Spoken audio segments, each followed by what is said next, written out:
So this video is going to be about, as you probably gathered from the intro, what our pets can teach us. And you know, it's been a couple years that I have known that our pets can even choose us, and that there are things that they teach us also. Not just us training them, they teach us too. But knowing that really didn't make me any less clueless until the last couple days things started hitting me. So I'm going to warn you, I am a huge softie about animals. You know how on Facebook people post these awful things about what's happened to pets.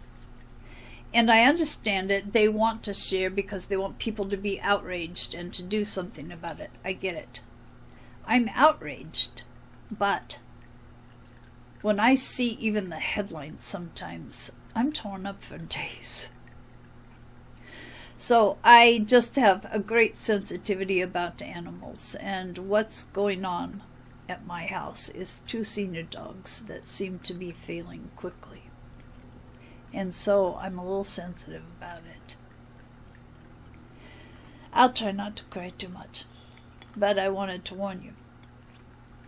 But I need to share, even though I'm feeling sensitive about it, because, you know, if I wait on these things too long, then suddenly my heart is no longer involved. It's my head, and I'm just worrying about all the technical stuff and forgetting how much I've been impacted. And it kind of dilutes the message, I think. So, raw? Yeah, I'm raw.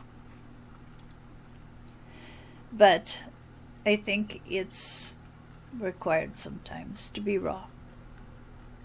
So I am going to tell you about 3 of my dogs. I've had cats, but I just have more of a bond with dogs, it seems like. Maybe because, you know, cats don't really give a shit about you except when it's time for breakfast or dinner or whatever, right?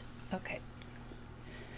So I am going to put up a picture of my little dog Pinball, who passed away in 2009 and broke my heart when he left. Pinball was adopted as a puppy. My first and actually last purebred dog. And he was a miniature dachshund. He's not so miniature as he gets older because my husband at the time was pretty bad about, feeding off the plate and that stuff. And I'm not going to just pin it on him, although he was the biggest culprit. You know, shame on me. I just threw him under the bus. I might have to edit that out. But then again, I might not catch it, so I'll just say, hoping he never watches these things, I'm sorry. Alright, so, little Pinball was a miniature dachshund, so as a puppy, really, really tiny. I mean, probably like that. And he stole my heart. I would come home from lunch to, spend some time with him. And I'd drive up in the driveway and I'd hear him howling in his little enclosure. He got over that after a while, but as a puppy. Anyway, I think you can tell by how I talk about him. He really did have my heart. And he actually is what opened my heart again. Because after I had lost my first baby, oh boy, I closed down, I gotta say. To the extent I probably have not been fair to my child that came after that. Because never had I loved like that. And I think somehow I just resolved never to love like that again. Honestly. But then little Pinball came around, and he got the name because he just bounced around with joy, and he was my joy. Anyway, when he was about 5, I noticed something was odd, and I kept saying to my family, I don't think he could see me very well. And then one day it was like, I don't think he sees me at all. I took him to a vet, and he had something, I think it was called SARD. He just had lost his eyesight like that. So suddenly my beloved little dog was blind in a 2-story house. And at that point, I worked at home. So when I would go up to work, I would take him up the stairs with me. He had his bed right there. Take him down when I went downstairs. And if it was multiple times during the day, of course, he came with me. And then he developed epilepsy. And when he had those seizures, oh God, it was awful to watch. I'm telling you all this because of what he taught me. He certainly taught me about being resilient. You know, he put up with a lot. And couldn't complain much, really. Dogs can't really bitch and moan and groan. He just was resilient. He just had a personality. If you've ever had a dachshund, you'll know they're unique anyway. But what I also learned was how to be adaptable, because I have this thing about wanting to change things around. So I like to change furniture and move it in different places now and then, including I used to move my piano that I had, all by myself. Everyone would be gone, and I'd get a bug up my butt and decide that I wanted to move the furniture. And if that meant the piano, I figured out a way. I'm sure it would have been funny as hell if someone had videoed it, because, I'd have my back to it and crouch so I could get some leverage, but I'd get it done. The point is, what a shitty thing to do when you have a blind dog, right?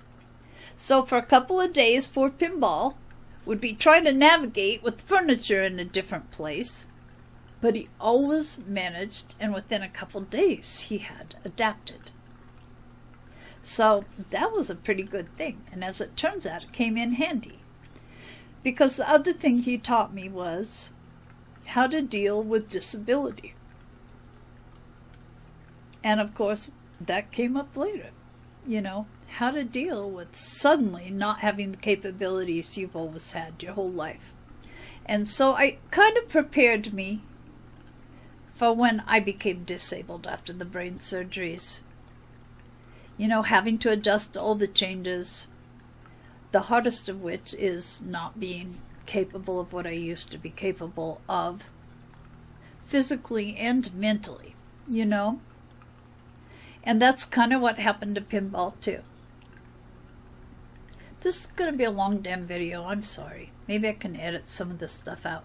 But I haven't talked about Pinball in a long time, so I guess you can indulge me or fast forward or something. So there was a point where I thought something's not right.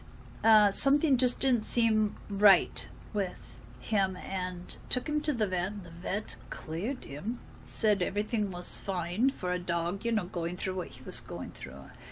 And there was one night when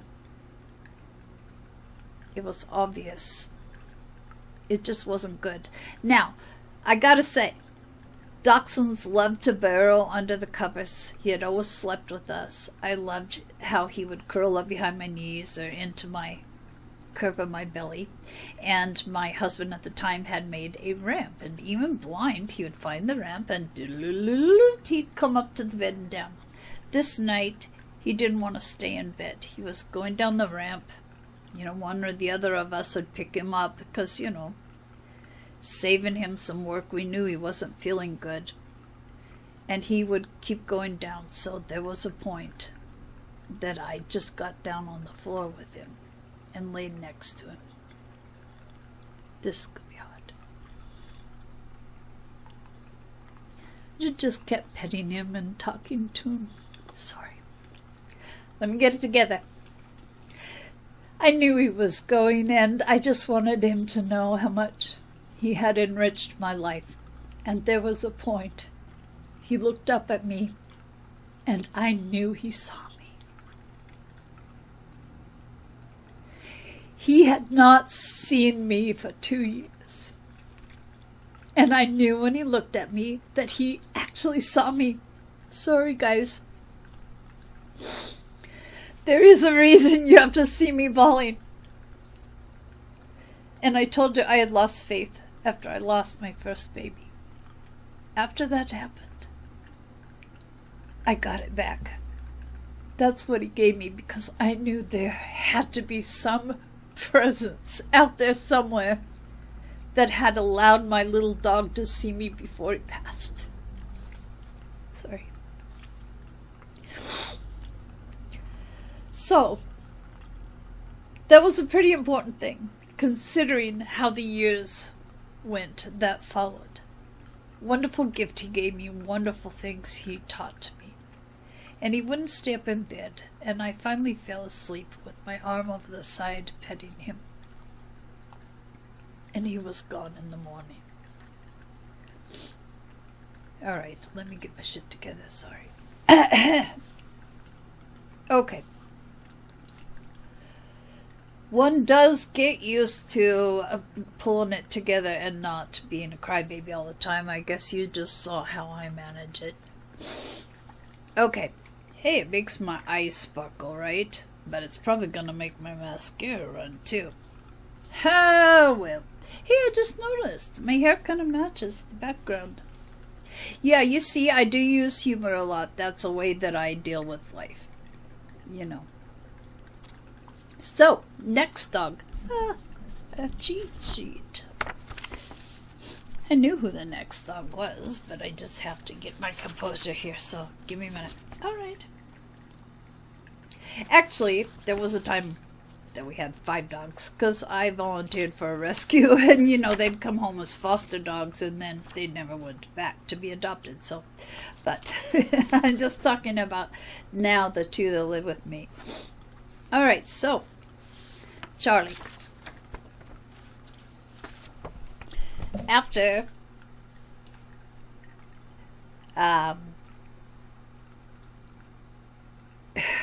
you know what? My nose is running like crazy. I'm going to have to stop this and blow my nose, and I'll be back. All right, I'm back. I have switched programs to record because the audio and video syncing was going kaflooey again. So you may notice my size is littler. So the next pet I wanted to talk about is my Charlie. You know, it just couldn't fill the hole that Pinball had left, and I would search the rescues listing dogs up for fostering or adoption. I went up to Portland to meet this little spaniel that grabbed my attention and brought him home to foster him. But of course that went wrong. The very first night he was with us, he got very sick, and so I brought him to the vet the next day and found out that he had some kind of respiratory illness. I think from a vaccination is what the rescue person told me. But when he was there, I just had him get a full exam, and they noticed that there was something wrong with his hip. And I had noticed that he did walk a little different. So they did an x-ray and found that his right hip was totally crushed and mangled. You know, there had been an injury and he had never received any kind of attention, and so it just healed that way. And so he has always had a different way of walking and running because of the pain in his hip. Can't be fixed. You deal. And so Charlie has taught me about how to deal with daily pain with grace, because that's now something I deal with. You can't dwell on it too much. There are some days that pretty much lay you low, but most of the time you just do what you have to do, and then maybe you pay the price later. But again, you grin and bear it, and he has shown me great strength. The other thing that he brought to me is learning that he actually chose me. His soul chose me, and that's because he came up from California, and I gathered that he had been living on the streets. You know, maybe going from house to house or business to business looking for something to eat. I think, that is, he was injured from being slammed in a door. You know, psychic information coming in, all that good stuff. But also, when he first came, he just was a little bit off at times, and my family members would say he was retarded. Of course, I always was outraged that they would talk about him that way. And then, lo and behold, I had my brain surgeries, and my brain didn't work the same either. You know, I wouldn't accept anyone calling me retarded any more than I would accept them calling him that.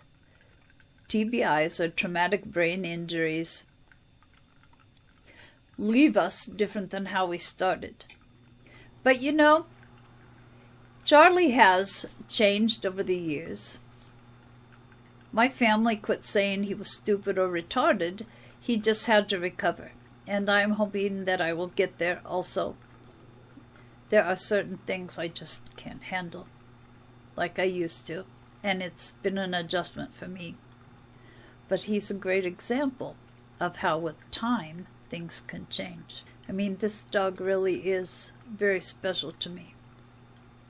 And he also has shown me that even in your older years, you can develop qualities you didn't have before, because he never used to want to play with other dogs, didn't seem to even know how. And he's become very playful. Now, when my grand dog comes to visit, he tries to play. You know, he's a little bit scary because he's not quite sure how to do it. But I love that he's teaching me it's never too late to find joy and playfulness. And then there is Sammy, who is around the same age, a miniature dachshund that I'm pretty sure would have been put down if I had not taken him in. His owner brought him from another state and failed to mention that he bit. Also that he was allergic to grass. Poor guy. Oh my goodness. He bit me twice after she left on the first day. And I still have scars a couple years later. But I just kept showing him love, talking to him softly. And within a few hours, he was on my lap. And he slept in my bed along with Charlie until he started leaving little presents. I'd flip up the covers and find little presents. You know, the ramp had to come away from the bed at that point. And I'm sorry I can't indulge them until the end of their years, but I'm not going to sleep with little turds. The thing about Sammy is, I'm pretty sure he was abused when he was young. And you know, these are little dogs. It wouldn't take much to hurt them. So, he's just an ornery bastard. I don't have people over to my house very often, because I can't guarantee that he won't bite their ankles. And he barks and makes such a ruckus, it just becomes unpleasant. But if someone takes the time with him and earns his trust, he's forever devoted. He's fine with my daughter now, and with my ex-husband, who comes to visit maybe twice a year, that's all. So this large amount of time goes between when Sammy does not see my ex-husband. But as soon as he shows up, Sammy is saying, "Pick me up and love me, man, 'cause I missed you." So he's very loving. He's very devoted. but he's prickly. He needs some time to get to know someone and to trust them. So what has Sammy taught me? I bet you could guess as I was talking about it. I really wasn't aware of it until all this has come up in the last couple of days, but I think I'm a little like that too. I think I can be a little bit prickly. I'm not wide open receptive until I spend time with someone and figure out that it's okay to trust them. Who knew? So I guess I'm an ornery bastard too, or bitch. You know, Sammy has shown me that while my behavior may not be quite so obvious, I must be putting something out there too. Like, it can't be instant. I need to spend some time with you. I need to hang out with you and figure out that you're someone that I can trust my heart with. So, that's a pretty important one. And then, with the two dogs combined, is the big one, and the reason I wanted to make this video. And I'm going to tell you, as I bend over, get myself together before I tackle this one, I am not proud to be admitting this. And I obviously had been deceiving myself about what I was doing. So, they're both up in years. And, you know, they can't take walks like they used to. But maybe they could have gone for a walk now and then. I could have picked Sammy up, and Charlie still has a lot of piss and vinegar when his leg isn't bothering him, and I just quit doing that. And suddenly I became a person that hardly ever sat down. So my warm body, making room for a little dog to snuggle next to me or on my lap, became unavailable. I'm just always flitting from one thing to the other, never settling. And it seems like whenever they come up to me, just literally asking for attention, I've just started something and I'll be like, I can't right now, I'll get to it. And I never do. Well, lately, you know, the signs are showing up that they may be leaving me. And all I've been doing lately is complaining about all the dog messes I've been cleaning up. It's not that I don't admire that spunk when Charlie sees his food and starts bouncing around like a puppy, something he never did when he was younger. But I realized as I faced the idea that I have been pulling away from them emotionally. I have been detaching from them ahead of time to save myself the pain of losing them. Well, you know what? I'm still going to have the pain. And all it has done is add guilt for not giving them the attention they deserve. But I thank them for the lesson that has come out of it, because I've been telling myself I'm open to friendships and to love. And yet this makes me realize I've been keeping a part of me not available because I'm afraid of loss. You know, amazing how we can pull the wool over our own eyes. I really thought, no, I've been working on being receptive. I'm open. And then I have to face what I've been doing with my dogs. I don't want to hurt them.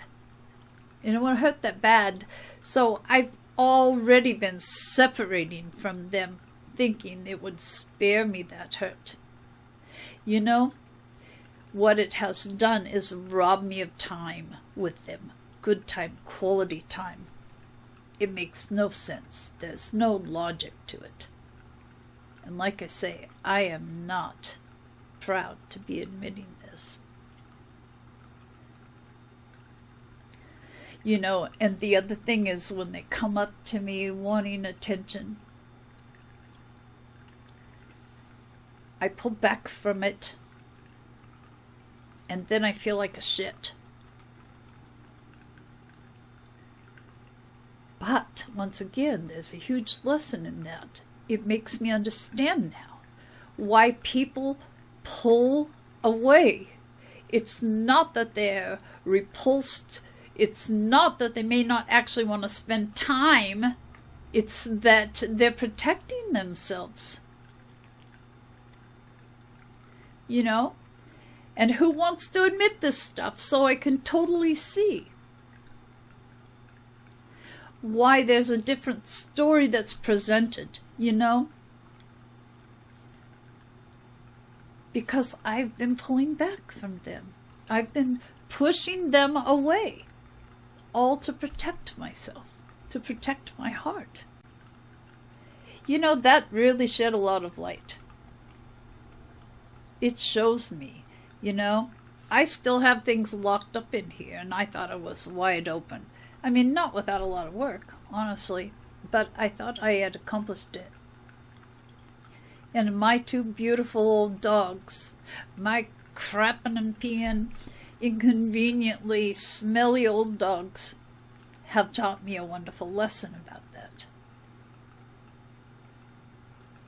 You know, we have to take advantage of the time we have with people when it's presented. Here I have lost the time of closeness and love and attention I could have been giving them, all to protect myself from when they pass away.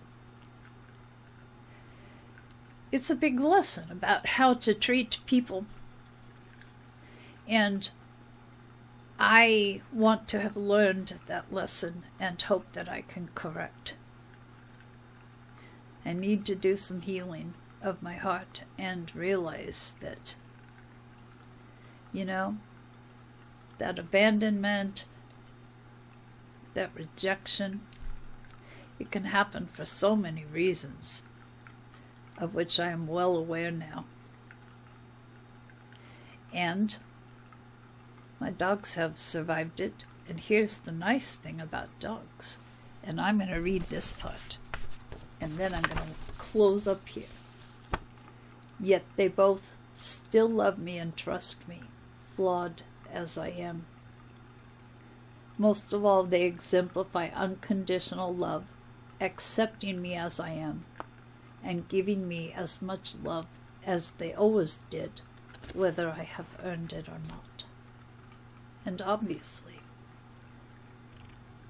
I've done nothing to earn it.